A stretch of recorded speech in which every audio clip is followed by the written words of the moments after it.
Factoring perfect square trinomial.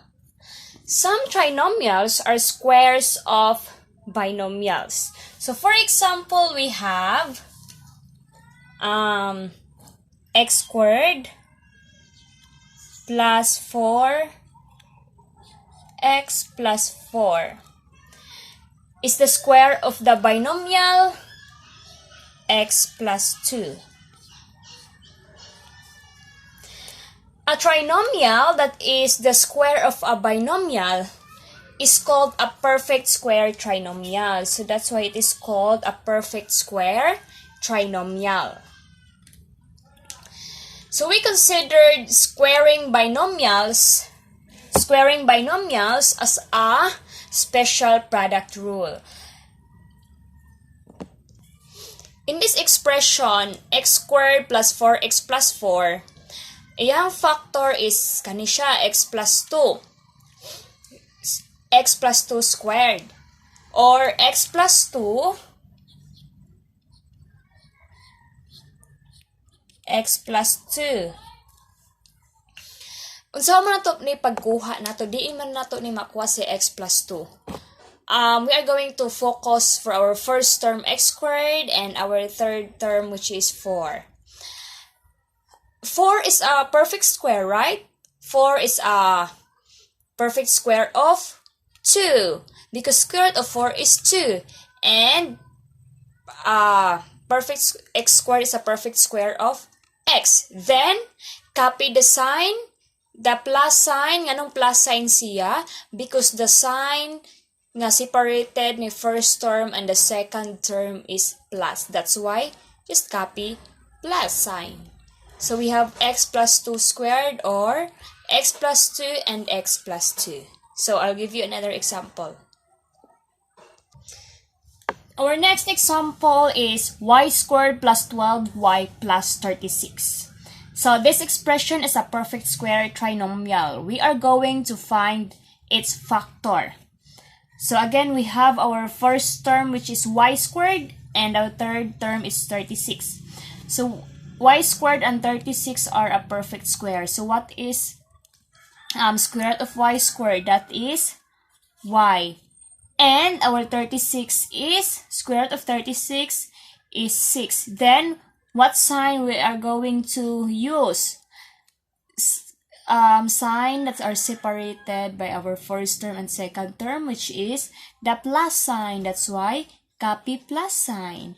So this will be our factor, y plus 6 squared. Or, we have y plus 6 and y plus 6. Okay, another example. Another example we have x squared minus 6x plus 9. So again, we have our first term x squared and our third term is 9. 9 is a perfect square of 3 and x squared is a perfect square of x. So we have x and copy the sign minus, then 9 is a perfect square of 3. So we have x minus 3 squared or x minus 3 and x minus 3. That's all lang. Okay, I'll give you another example.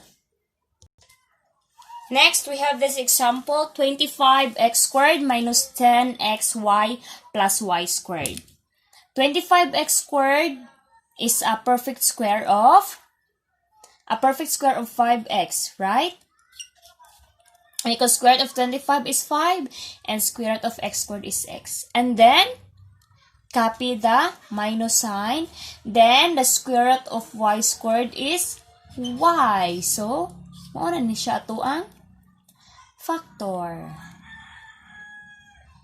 Or, 5x minus y and 5x minus y.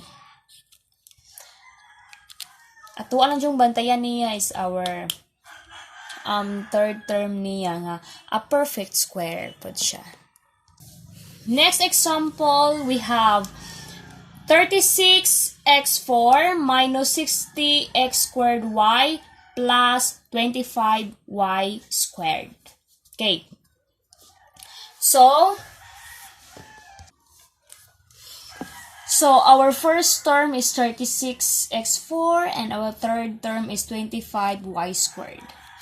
So 36x4 is a perfect square also because 36 is a perfect square of 6, right? And x4 is a perfect square of x4. That is x squared. Okay, 2 squared is 4 man. Then, copy the minus sign. And what is 25y squared? 25y squared is a perfect square of 5y. Because y squared is a perfect square of y. And 25 is a perfect square of 5. So that is 6x squared minus 5y, or 6x squared minus 5y and 6x squared minus 5y.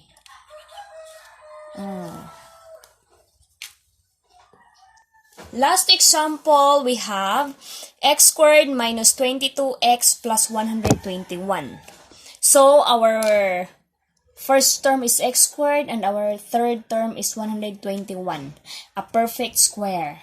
So we have x, copy the sign, minus, and 121 is a perfect square of 11. That's 11 times 11. That's why we have x minus 11 and x minus 11, or x minus 11 squared. Okay, ano naman na siya? The square of the first term is x squared. Then, for our first term, and for our third term is the square of the second term, which is 11. So, negative 11 squared is positive 121. And, twice the product of the first term and the second term will be our second term. X times negative 11 is negative 11x times 2 is negative 22x. So, that's all for factoring perfect square trinomials.